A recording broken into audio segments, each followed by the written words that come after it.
क्या 1 जुलाई 2024 से इमरजेंसी का दौर दोबारा आने वाला है? ऐसा मैं इसलिए बोल रहा हूं क्योंकि मोदी सरकार यानी कि एनडीए सरकार एक ऐसे कानून को लागू करने वाली है 1 जुलाई से, जिसके बाद आपको पुलिसिया राज पूरे देश में देखने को मिलेगा।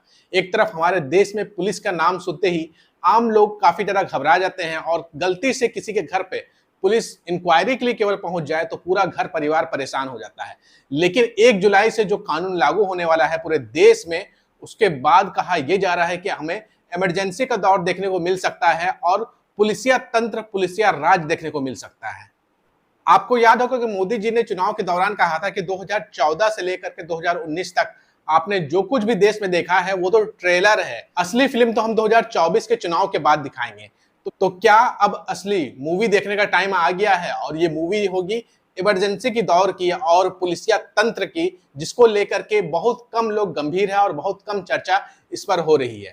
एक तरफ हमारे देश की टेलीविजन मीडिया यानी कि गोदी मीडिया सरकार के वाहवाही में लगी है, तो दूसरी तरफ जो सोशल मीडिया है, जो निष्पक्ष पत्रकार हैं, वो 1 जुलाई से लागू होने वाले कानून की गंभीरता को नहीं देख रहे हैं। लेकिन जो लोग इस कानून की गंभीरता को देख रहे हैं, उनका कहना है कि देश के निष्पक्ष पत्रकार और सामाजिक कार्यकर्ता और एक्टिविस्ट इस भ्रम में हैं कि मोदी सरकार यानी कि एनडीए सरकार कमजोर हो गई है। अगर आप आंकड़ों को देखेंगे तो ऐसा ही लगेगा कि मोदी सरकार कमजोर हो गई है, लेकिन जो उनके इरादे हैं वो बिल्कुल भी कमजोर नहीं हुए हैं, क्योंकि 1 तारीख से भारतीय न्याय संहिता लागू होने वाली है पूरे देश पर। आपको पता होगा कि भारतीय जनता पार्टी जब भी कोई घटिया कानून लाती है तो उसका नामकरण बहुत ही अच्छा करती है। आपको याद होगा अग्निपथ स्कीम, जिसमें युवाओं को 4 साल की कॉन्ट्रैक्ट वाली नौकरी दी थी, लेकिन नाम क्या दिया था? अग्निपथ स्कीम।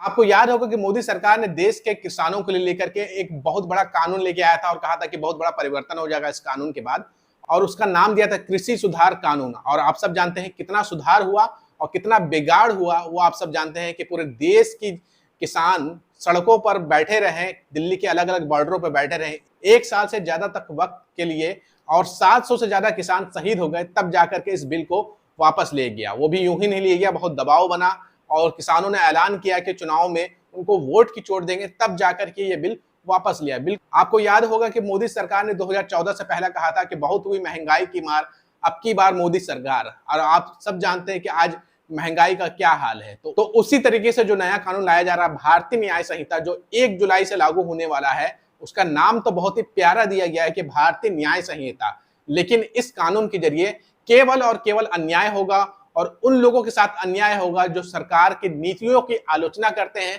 सरकार से नाराजगी जताते हैं। उन लोगों को भारी भरकम नुकसान होने वाला है और वो नुकसान इस प्रकार का होगा कि पुलिस जब चाहे आपको बिना कारण बताए आपके घर से उठा के ले जाएगी और 3 महीने तक कुछ भी अता पता नहीं चलेगा। 1 जुलाई से जो कानून आने वाला है, इसको अगर आपको बेहतर तरीके से समझना है तो आपको सोशल मीडिया प्लेटफॉर्म एक्स, जिसका पुराना नाम ट्विटर था, वहां पर एक हैंडल मौजूद है जिसका नाम है मनीष सिंह। ये देश में हो रहे सामाजिक, आर्थिक और न्यायिक चीजों के ऊपर अब खुल करके अपनी बात रखते हैं और बहुत ही गंभीरता पूर्वक इस कानून को समझाने की कोशिश कर रहे हैं। मनीष सिंह कहते हैं कानूनों के साथ खतरनाक खिलवाड़, और इन्होंने एग्जाम्पल लिया है अजित भारती। वही अजित भारती जो भारतीय जनता पार्टी और एक बहुत बड़ा नफरती चिंटू है, जिसने अभी राहुल गांधी के खिलाफ नफरत फैलाया था। और कर्नाटका पुलिस जब उत्तर प्रदेश में नोएडा में उसे गिरफ्तार करने आती है तो खुद को नफरती अजित भारती नोएडा पुलिस के हाथों गिरफ्तार करवा करके खुद को बचाने की कोशिश करता है। हालांकि कर्नाटक पुलिस गिरफ्तार कर पाएगी नहीं कर पाएगी, ये कर्नाटक पुलिस जाने और कांग्रेस जाने। हम जो है 1 जुलाई से आने वाले नए कानून के ऊपर आगे चर्चा करते हैं। मनीष सिंह कहते हैं इससे पहले श्याम मीरा सिंह पर असम में केस हुआ, यहां भाजपा सरकार ने किया। अभी लेखक अरुंधति रॉय पर 12 से 14 साल पहले के किसी बयान पर यूएपीए लगाने की बात चल रही है। पीएमएलए कानून तो किसी को भी कुछ भी बयान लेकर बड़े बड़े लोगों को जेल में डालने के लिए कुख्यात हो ही चुका है। आपको बता दें कि पीएमएलए कानून वही है जिसके तहत आजम खान को सजा हो गई है। आम आदमी पार्टी के कई सारे राजनेताओं को इसी कानून के तहत जेल में डाल के रखा गया है और अलग अलग राजनीतिक पार्टियों के कई सारे नेताओं को इसी कानून के तहत उनको सजा हो जाती है और उनकी सदस्यता खारिज हो जाती है। इसी के बारे में आगे कह रहे हैं कि इन सब का बाप है भारतीय न्याय संहिता, जो कि 15 दिन के अंदर लागू होने वाला है, जिसके कड़ कड़ में यूएपीए, टाडा और पीएमएलए रचा बसा है। भारतीय न्याय संहिता में पुलिस को इतने अधिकार दे दिए गए हैं कि वो जब चाहे मिनटों में फ्रेम करके गिरफ्तार कर सकती है। यानी कि कोर्ट भी आपकी मदद नहीं कर पाएगी, क्योंकि ऐसा कानून बनाया गया है संसद के अंदर में और बिल पास कर दिया गया था 2019 के चुनाव से पहले ही। 2024 के बाद जब हम तीसरी बार सत्ता में लौट के आए तो इस कानून का दुरुपयोग कर सकें। आगे मनीष सिंह लिखते हैं, आजाद समाज का बेसिक फलसफा राइट टू फ्रीडम, यानी कि पुराने जमाना के राजा की तरह सरकार जिसे मन में आए काल कोठरी में बंद नहीं करवा सकती है। ऐसा करना उचित कारण हो और वह कानून डिफाइन हो, फिर कानून अभियुक्ति को बचाव का पूरा मौका दे। 100 गुनाहगार छूट जाए, एक निर्दोष को सजा नहीं होनी चाहिए। जमानत नॉर्मल होनी चाहिए, जेल एक्सेप्शन होना चाहिए। अपराध क्रिमिनल जस्टिस सिस्टम को साबित करना है, ना कि आरोपी को अपनी निर्दोषिता साबित करनी है। जब तक अपराध बियॉन्ड रीजनल डाउट सिद्ध ना हो, सजा नहीं होनी चाहिए। लेकिन आप सब जानते हैं कि मौजूदा दौर में अगर आपके ऊपर कोई गंभीर आरोप लग जाए तो निचली अदालतें जो होती हैं, जो जिला स्तर की अदालतें होती हैं, वो आपको जमानत तक नहीं दे पाती है। तो आप कल्पना करिए कि जब भारतीय न्याय संहिता लागू हो जाएगी 1 जुलाई से, तो क्या होगा उन लोगों का जो सरकार की नीतियों की आलोचना करते हैं, उनकी गलत नीतियों के खिलाफ खुल करके बोलते हैं और देश में बढ़ रहे नफरत के खिलाफ खुल करके बोलते हैं, लिखते हैं, उन लोगों का क्या होगा। इन्हीं सब मुद्दों के ऊपर मनीष सिंह ने वीडियो भी बनाया है। हम चाहते हैं कि आप उनकी वीडियो को देख लें और आपको पूरा समझ में आ जाएगा कि ये भारतीय न्याय संहिता कानून सच में न्याय संहिता है या फिर अन्याय करने की तैयारी पूरी कर ली गई है। हम चाहते हैं यहां से आप मनीष सिंह की पूरी वीडियो देख लें। 1 जुलाई से भारतीय न्याय संहिता लागू होने। आपको याद होगा कि पिछली लोकसभा में 150 के करीब जो विपक्षी सांसद थे उनको संसद से उठाकर बाहर फेंक दिया गया था। लेकिन बाहर फेंकना वो स्टोरी नहीं थी, बाहर फेंकना तो एक बहाना था। दरअसल उनको बाहर फेंका किस लिए गया था? उनको बाहर फेंक कर बिना किसी डिस्कशन के, बिना किसी क्रॉस क्वेश्चनिंग के, बिना किसी डिबेट के बहुत ही crucial bills Bharatiya Janata party ने एक तरफा अमित शाह ने पास करा लिए थे। 3 क्रिमिनल बिल्स को पास कराया गया था, जिसमें एक थी भारतीय न्याय संहिता जो कि इंडियन पीनल कोड को रिप्लेस करने जा रही। दोस्तों, लोगों ने इसको मुझे नहीं मालूम क्यों नहीं इतना ज्यादा डिस्कस किया, जबकि डिस्कस करने की चीज है। एक तरह से अगर 1 जुलाई को ये भारतीय न्याय संहिता जैसे लागू हो रही है, ये लागू हो जाती है तो देश में पूरी तरह से आपातकाल लग जाएगा, कानूनन लग जाएगा, इमरजेंसी कंडीशंस हो जाएंगी। India will become a police state. अगर आप इंडियन पीनल कोड को कंपेयर करेंगे भारतीय न्याय संहिता से तो आप पाएंगे कि इसमें हैरत अंगेज कानून बने हैं जो कि आम नागरिक को, आम नागरिक की आजादी को, आम नागरिक के सरकार के ऊपर अपने हक को, आम नागरिक के अपने हक की आवाज उठाने को किस तरह से क्रश किया जा रहा है, किस तरह से दबाया जा रहा है। अमित शाह ने जब ये कानून बिल पेश किया था तो उन्होंने दावा किया था कि वो अंग्रेजों के जमाने का राजद्रोह कानून वो हटा रहे हैं। लेकिन बड़े ही चतुराई के साथ कानून के अंदर ही, नए कानून के अंदर ही उन्होंने देशद्रोह नाम का एक कानून इम्बेड कर दिया गया। कानून का इंटीग्रल पार्ट, एक अलग से स्पेशल कानून नहीं, नॉर्मल कानून का एक इंटीग्रल पार्ट उसको बना दिया। और इसमें जो डेफिनेशन है वो बहुत वर्सेटाइल कर दी गई, बहुत ही वाइड कर दी गई, जिसको बड़ी आसानी से सरकार इंटरप्रेट कर सकती है, अपने हिसाब से तोड़ मरोड़ सकती है और जिस मर्जी को चाहे उसको जेल भेज सकती है, जेल में अनंत काल तक सड़ा सकती है, उस पर अत्याचार कर सकती है, कुछ भी कर सकती है। कानून छोड़िए, कोर्ट भी कुछ नहीं कर पाएगा। क्यों? क्योंकि ये कानून बना दिया गया है। संसद, ऑपोजिशन, जनता कोई कुछ नहीं कर पाएगा। ये कानून बनाकर पास कर दिया गया है।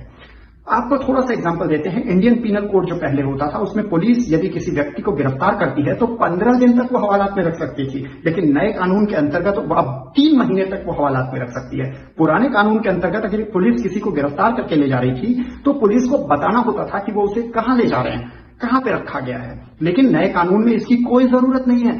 पुलिस को पुराने कानून के अंतर्गत जब किसी व्यक्ति को गिरफ्तार किया जाता है उसको मेडिकल कराना होता था, लेकिन इस बार वो जरूरत भी खत्म कर दी गई है। किसी को उठाओ, कहीं भी ले जाओ, गायब कर दो, मार डालो, मेडिकल की जरूरत। ये कानून जो बन रहे हैं ये बहुत ही आतताई, बहुत ही ज्यादा ड्रैकोनियन कानून है। आमतौर पर जो इमरजेंसी पावर्स होती हैं वो इवोक की जाती हैं इमरजेंसी कंडीशन में। फर्स्ट कीजिए कि युद्ध की जो स्थिति होती है, वॉर सिचुएशन जब होती है, मान लीजिए देश में युद्ध की स्थिति लगी हुई है, तो ऐसे में सिटीजन्स जो होते हैं उसमें अगर मान लीजिए कुछ लोग युद्ध का विरोध कर रहे हैं तो उनको गिरफ्तार किया जाता है। सरकार कहती है कि भाई अभी आपात स्थिति है, देश युद्ध में लगा हुआ है, ऐसे में आप उल्टी भावनाएं ना भड़काओ, सरकार के विरुद्ध काम ना करो, उनको जेल दिया जाता है। लेकिन अब ये आपातकाल के जो कानून थे इनको नॉर्मल डेज का कानून, एक साधारण दिन का कानून वो बनाकर रोजमर्रा का कानून बनाकर ले आया गया। यानी कि सरकार कुछ भी बोलेगी, अगर आप विरोध कर रहे हैं, अगर सरकार से आप अग्री नहीं करते, सरकार आप पे ब्लेम कर देती है कि आप किसी समुदाय को, किसी पार्ट ऑफ कंट्री को भड़का रहे हैं सरकार के कहने के हिसाब से। तो यानी कि फॉर एग्जाम्पल अगर आप महिलाओं के हक की आवाज उठाते हैं या फिर आप वंचितों शोषितों के हक की आवाज उठाते हैं तो सरकार कह सकती है कि आप समाज में विघटन कर रहे हैं, आप देशद्रोह कर रहे हैं, आपको उठा के जेल में डाल दिया जाएगा। तो सरकार इस तरह से किसी को भी जेल में डाल सकती है और अपनी मर्जी तक, मतलब समझिए कि इसमें पॉलिटिकल जो उत्पीड़न है, राजनीतिक उत्पीड़न, वो कई गुना, मतलब बहुत ज्यादा बढ़ जाएगा, बहुत ज्यादा बढ़ जाएगा। आरटीआई कानून जो ऑलरेडी नरेंद्र मोदी की सरकार मारती आ रही है, नरेंद्र मोदी के समय में गुजरात में आरटीआई एक्टिविस्ट जैसे अमित जेठवा वगैरह की, नरेंद्र मोदी के साथियों दीनू सोलंकी आदि ने हत्याएं करवाई। अब आरटीआई को, पहले आरटीआई एक्टिविस्ट को नरेंद्र मोदी के काल में गुजरात में मारा गया, फिर जैसे वो केंद्र में आए तो उन्होंने आरटीआई कानून को ही मारना शुरू कर दिया। अब जो जनता को अपने सरकार के बारे में जानने का हक है उनको भी मारा जा रहा है धीरे धीरे। हर तरह की फ्रीडम पे आंच आ रही है और दबाया जा रहा है। पुलिस स्टेट पूरी तरह से बनाया जा रहा है। बहुत ही डेंजरस इसके प्रावधान है। ये लागू हो जाता है तो पास तो कर ही दिया गया, 1 जुलाई से ये लागू हो जाने वाला है। ये जो बहुत सारी चीजें हो रही हैं, मैंने थोड़ा सा बताया, मैं एक छोटा वीडियो बनाऊंगा। दोस्तों, ये ऐसी चीज हो रही है कि जो लोगों को, पार्टियों को लग रहा है कि अब वो मजबूत बनेंगे। समाजवादी पार्टी, कांग्रेस पार्टी सोच रहे हैं कि वो रैलियां करेंगे, संगठन मजबूत करेंगे, उत्तर प्रदेश में भारतीय जनता पार्टी को टक्कर देंगे। आम आदमी पार्टी, कांग्रेस पार्टी को लग रहा है कि गुजरात में इस बार भारतीय जनता पार्टी को पट्टा नहीं देंगे। आम आदमी पार्टी दिल्ली पंजाब में सोच रही है कि इस बार सुधार करेगी और लड़ेगी, और इस तरह से सभी पार्टियां, विपक्ष थोड़ा सा जोश में आकर कोशिश कर रहा है। लेकिन दोस्तों, ये बात कहीं मतलब की ही नहीं रह जाएगी। इस वक्त आप देखिए, अमित शाह, नरेंद्र मोदी चुप बैठे हैं, ऐसे लग रहा है जैसे बड़े शांत हो गए हैं, बड़ा उनका अहंकार खत्म हो गया है। आरएसएस क्रिटिसाइज कर रहा है, बेसिकली वो ध्यान डाइवर्ट कर रहा है। लोगों को ऐसा लग रहा है, बेसिकली फील दी जा रही है कि बीजेपी कमजोर हो रही है। बीजेपी के कुछ लीडर्स उल्टे सीधे बयान दे रहे हैं, ऐसा लग रहा है आपस में उनकी लड़ाई चल रही है। लेकिन दरअसल दोस्तों, ये बहुत ही खतरनाक गिमिक है देश को बेवकूफ, देश का ध्यान इधर उधर बटाने का, और ये चलता रहेगा। फिर अचानक में 1 जुलाई आ जाएगी, 1 जुलाई को भारतीय न्याय संहिता लागू हो जाएगी।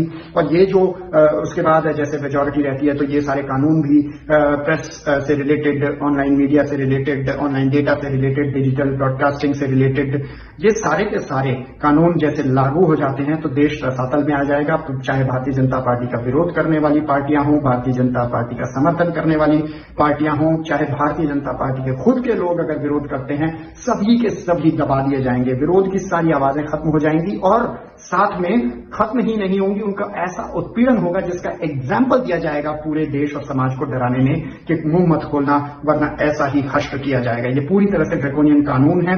इमरजेंसी के कानून देश में 1 जुलाई से लागू होने वाले हैं और मेरी सभी से अपील है कि इस पर रिसर्च करें, इस पर जनता को एजुकेट करें। जैसे फार्म लॉज पर किसान यूनियंस ने किसानों को पंजाब हरियाणा में स्पेशली एजुकेट किया था, इसके बिंदुओं को समझकर आम जनता को, आम जनता की भाषा में किस तरह से समझाया था, लामबंद करना जरूरी हो गया। 1 जुलाई से पहले इसे रोकना होगा, क्योंकि नरेंद्र मोदी की सरकार फिर इस तरह से अगर चलेगी तो फिर किसी की कुछ नहीं चलने वाली है। फिर तानाशाही का वो दौर देश देखेगा कि देश खून के आंसू रोएगा। तो आपने मनीष सिंह को बड़े ही ध्यान से सुना होगा और आपको समझ में आ गया होगा कि जो नया कानून आने वाला है वो कितना ज्यादा गंभीर और खतरनाक है। और जब ये कानून लागू हो जाएगा उसके बाद आप लोगों का बोलना, खास तौर से राजनीतिक मुद्दों के ऊपर, सरकार के गलत नीतियों के ऊपर बोलना कितना ज्यादा मुश्किल हो जाएगा, इसके बारे में आप सोच भी सकते हैं, समझ भी सकते हैं। इसलिए हमने अपने वीडियो की शुरुआत में कहा कि 1 जुलाई से इमरजेंसी का दौर देखने को मिलेगा, जहां पर अगर आप सरकार की आलोचना करते हैं या उनकी नीतियों की मुखालिफत करते हैं तो आपको गिरफ्तार करके जेल में लंबे समय तक रखने की पूरी तैयारी हो चुकी है। आप कैसे देखते हैं इस कानून को? कमेंट करके अपनी राय जरूर दीजिएगा। और अगर आपको ये वीडियो पसंद आई है तो ज्यादा से ज्यादा शेयर करिएगा। अगर आप हमारे चैनल पर नए हैं तो हमारे चैनल को सब्सक्राइब करने के साथ घंटी का बटन दबाना बिल्कुल भी ना भूलिएगा।